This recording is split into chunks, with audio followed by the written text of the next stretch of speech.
Have you ever gone to a place where when you turn the corner and get your first glimpse of it, the beauty of it takes your breath away? Well, that was what it was like for me the first time I saw Dixon Lake from the road above. I just knew it was going to be a favorite getaway for me. I am so pleased that Dixon Lake is the background for me to share with you on this Financial Friday some tips about being a camp host and some ways to either earn extra money and or secure a free extended parking spot as a nomad. So come on, let's go as Tiffany shares some information with us about her experience as a camp host and what some of the duties are.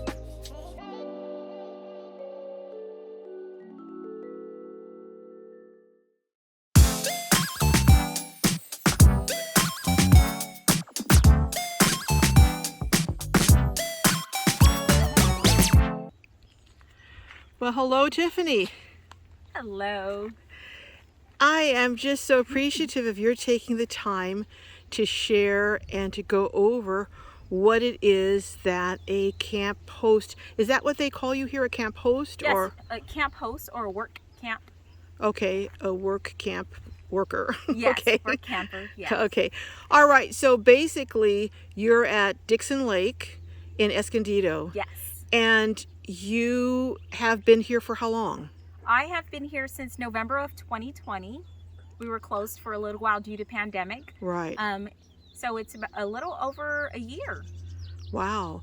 So now, to people who don't know anything about this type of job, what exactly do you do to get the job?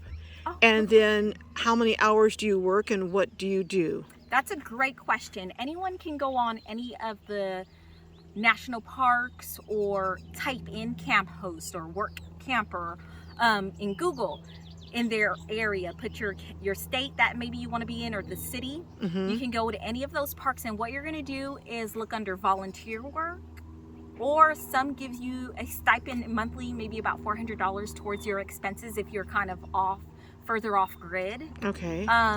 So that's all you have to do, really just get on Google and type it in, or let people know, connect with people who are camp hosts, work campers, because they're always willing to pass on your information for a next open spot. No one stays in one place. Okay, now, is this your first assignment? This is my first assignment, yes. Okay, and so basically, and we're going to go over this more and look at your campsite and your duties, but basically you are what's called a volunteer camper, right? Or camp host. You got it, yes. Volunteer camp host. Meaning you don't get a stipend, but you do get compensated in a way, right? Correct. I get free parking and a campsite, electricity, as well as water hookup, so I don't receive any monthly bills.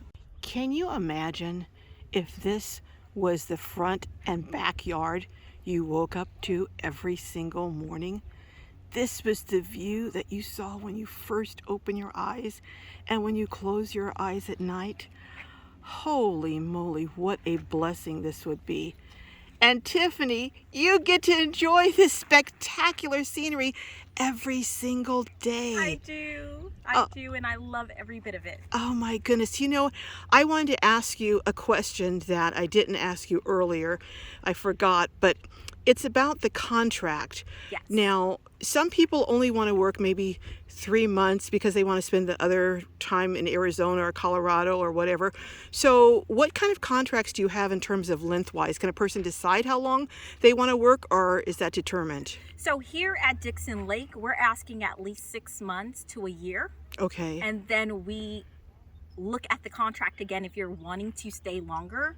They basically do an evaluation. Is it worth your staying with us? Okay. Did you complete all the tasks and everything asked of you Okay. while you've been here? So, but you can find other locations that only want you for a season. So that is about 3 or 4 months. Okay. Yes.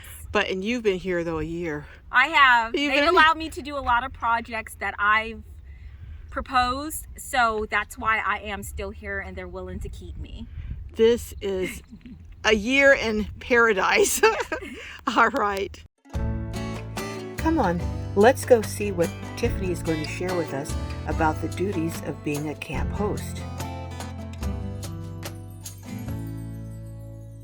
So this is basically how you start your duties in your little cart. Yes, my electric gator that all of us volunteers use. Come on with me. We're going to start here on the main road heading into the campgrounds. Okay. My goal in the morning is to make sure there's no litter for my guests who are waking up and for my guests who will be arriving. We're really big here about, not having litter and trash all over the place. So your job is to make sure it's pristine. Yes. And everyone comes and has a pleasant experience. Exactly. Okay, well, let's go see how that goes. Perfect. We're on the way now to see the different sites and check them out. There are 45 different sites at this park. Is that correct, Tiffany? 45? Yes, 45. Now, what is this, Tiffany? This is our only cabin. Oh. It is ADA accessible, so we love having, if you're handicapped, you can make your reservation for a year out. Oh, wow. Okay. And what's in the cabin? It is one bedroom, Okay. one queen bed, and one twin bed in that bedroom. It's a pull-out sofa bed in the living room, a refrigerator, a nice dining table for up to 6 people, Okay. a whole kitchenette, and a nice large bathroom for those who may have a hard time getting around. All right. You were telling me that the very first thing you do when you get up and you start your shift is you go to the office and you get the paperwork? Yes. So I go to the office, pick up my paperwork, and what that will have on it are all of my departures and then my arriving sites. So I know what sites I need to check to make sure they leave and clean it, and then what sites will be coming in. I need to check and make sure it's cleaned for those arriving guests. Okay, so you have already picked up your paperwork, let's say. Got my paperwork. Because some of this has already been done, but you're going through a walkthrough and just showing us. So you've got your paperwork, and then you start with, you said, the cul-de-sacs? Yes, so I call this location Butterfly Loop because I did the butterfly mural. Okay, and we'll come back and look at that a little later. We're gonna go here. Okay. And what I will do, so like this morning, there was a campsite checkout for number 2. Uh-huh. The guest has departed. Okay. So I would pull the tags off the campsite number 2 post. Okay. And then what I'm doing is driving in to make sure there's no litter, right? No one wants to show up to trash on the ground. Okay, and we'll come down, we'll look at one of the sites that you would supervise as far as making sure there's no litter or anything. Yes. So to get prepared, you would start doing what? So I'll start with my PPE. We always have to wear our protective gear.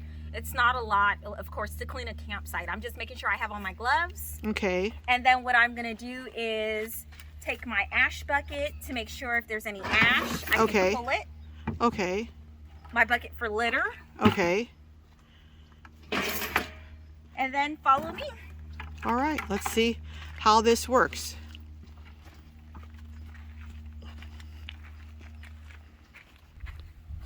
So you're just making it nice and tidy for the next group that comes in. Exactly, because, a lot of our guests are first-time campers. Mm-hmm. Or if they're like backpackers or real campers, they're just coming here really to unwind. We're so close to the city. So what we want to do is make sure that it's nice and clean for them. Okay. So they can relax. So after I do the ash, now I'm just looking for litter. And it's just such a beautiful setting. This is, I think, this was the spot that I stayed at. You did. Oh my goodness. It was just so beautiful. Like getting up in the morning with the birds chirping and the sounds of nature. Oh my goodness. And you get to stay here for free. I get to stay here for free. Oh my gosh. Okay, well, let's go on to your next assignment. Okay, so our site is nice and clean. Now what I'm going to do is just check off site number 2. Okay. That it's been cleaned. And then what I'm going to do also is check to see if there's a guest coming in. I have no one checking in today for site number 2, so now I'm going to move on to my next site. Now, if someone was coming in, what would you do? I would go ahead, if it needs to be raked, I would take that time, about an extra 5 minutes, rake the site, and then move on, because a lot of people, you don't want to come lay your tarp on leaves and rocks and other things, other debris from nature, right? You kind of need like a clean, flat surface to lay your tent on. So I would make sure it's raked for that person coming in if it needs to be. Okay, and now after you clean the sites that people are moving out of, then would you go on to the bathrooms? Yes. And the showers? While I'm in this cul-de-sac area, I actually would check the bathrooms and clean it first now, since I'm on this site, so I can move on to my next location, because I have in total 4 different locations to Well, clean. why don't we go over and look at the bathroom and showers? Sounds good. Let's go. So this is the shower and bathroom area. Now, what a beautiful mural. Now, you told me, I'm just amazed that you did that mural? I did the mural, yes. And you're an artist, I presume, then? Yes, and photographer by trade. I've been painting since I was younger. So Oh my goodness. I submitted a proposal to do this mural, and the superintendent approved it for me. That is simply beautiful. You are certainly multi-talented, Tiffany. Yeah, that's why I'm glad I'm here. So being a camp host allows me to still utilize my skills that I have out in the workforce, and implement them here. So Well, let's go see this shower area. sounds good. I see that there's a big sign here for campers only. Do you ever have a problem with people coming in and trying to use the showers that aren't campers? We did before, but now we implemented the coin operated systems. Oh, okay. So upon your arrival, you'll actually check in. They'll ask you if you plan on taking showers while you're here. Some people come in RVs, so they don't need showers to utilize the facilities. If you do, you'll purchase for $1, basically. Okay. Of the tokens to use. Okay, let's go ahead and look at the Okay, sounds bathroom good. area. Yeah, so everything follows ADA compliance. Okay. So make sure you have enough room for those who need it. We have a handicap stall. Okay, and A then, smaller stall, and then we have our showers. So this is the new coin-operated system, which a lot of locations already have. right. Our goal is to make sure these stay clean, the restrooms stay clean for all of our campers throughout the day. Now, about how long would you say it takes you to go through and clean? How many showers are on site? So there's only this one location. There's 4 restrooms, and then this one location that has the restrooms as well as the showers attached. Now, how long would you say it takes you to clean the showers and the bathrooms? Not very long. I would say, well, I'm a little more detailed, so it takes me about 30 minutes total to clean both men and women together Okay. of this location. But once I move on, I can get it done, the smaller restrooms, between 15 and 20 minutes, depending on what needs to be done to it. Okay. So, Tiffany, run through a typical day. You've already said you get up, you do your paperwork, you check the sites, you clean the bathrooms and the showers. So, on a typical day, an average day, about how long would that all take? Okay, so on an average day, get my paperwork, start with one section, clean my site, my bathroom. Bathrooms total, all of them are 2 hours. And for me to check the sites that are that has departed and needs to be cleaned is about another 3 hours, because in between that I'm looking at sites, maybe it's already been cleaned the previous day, and then I'm doing the checkouts and prepping for arrivals. I'm also picking up litter off the roads, so that encompasses about 3 hours of my time. So it's a total of 5 hours a day for the work that I do, and then I do that 4 days a week. So then you start your day about what time typically? Great question. I actually start my day at 7:30 in the morning, and I end at 12:30. So you work 5 hours from 7:30 to 12:30, and then you're free the rest of the day. I am free the rest of the day. And then you work 4 days a week. Yes, And are they consecutive days? they are. They're consecutive days. So then you have a spread of 3 days that you can go out and you can travel if you wanted to. Exactly. Okay. Yes. So, and we talked earlier, and we'll go over it again, but you're in a volunteer position. Correct. So your pay, so as to speak, is your campsite and utilities. And okay, well, why don't we go and look at your campsite? That sounds great. Let's go. So this is your campsite. This is my campsite, yes. Oh my goodness. So you have your own little trailer. I do. And you have hookups? I do. So it's full hookup. I get water. Of course, I don't pay because that's what the exchange is for. My volunteering 20 hours a week, I get basically a free spot. So where we are is my parking area. Okay. And then I was going to take you down so you can see that I actually have a campsite as well. Oh my goodness. So you have this, and then let's go look, and you have hookups, and then you have an area where you have a table and chairs, and you have room for 2 vehicles. Oh my goodness, for you and your husband? Yes. Okay. All right, well, let's go look at the rest of it. Sounds good. So I see here you have, what is that, 30 amp? Yeah, so it's 30 amp, and then my water hookup. Okay. And then if you just back up a little bit, this is actually where I store my little washer and dryer. Since I get free electricity, I mean, I might as well be able to wash my work clothes. Wow. And then if you come right over here, along with everyone else, I as well get a campsite. So even though my parking is bigger than everyone else's parking, this is my whole campsite down below. So I can still have guests over. I can have people stay overnight with me if they choose to sleep in a tent. So it's kind of nice because...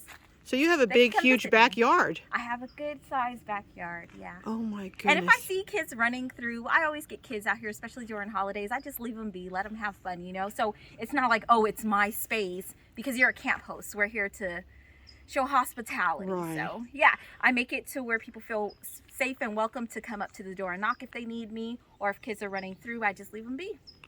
Well, Tiffany, thank you so much for sharing this, because there's so many people who are looking for ways to have, you know, somewhere to park their vehicles and for an area where they feel safe, and they're looking for this type of situation. So thank you so much for taking the time. I really appreciate it. And we'll catch up with you another time and see if you're still as happy as you are now about it. All right. Have a good one. Bye-bye. I truly hope this video provided some useful information and perhaps even gave some of you ideas on how to save money as a nomad.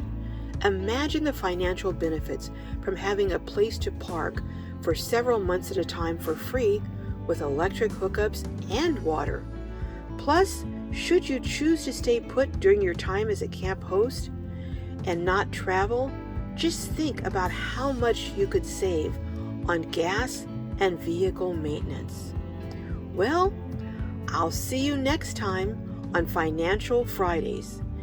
I'm going to be talking about ways to put together a plan for the time that might come when you can no longer be a nomad. So stay tuned.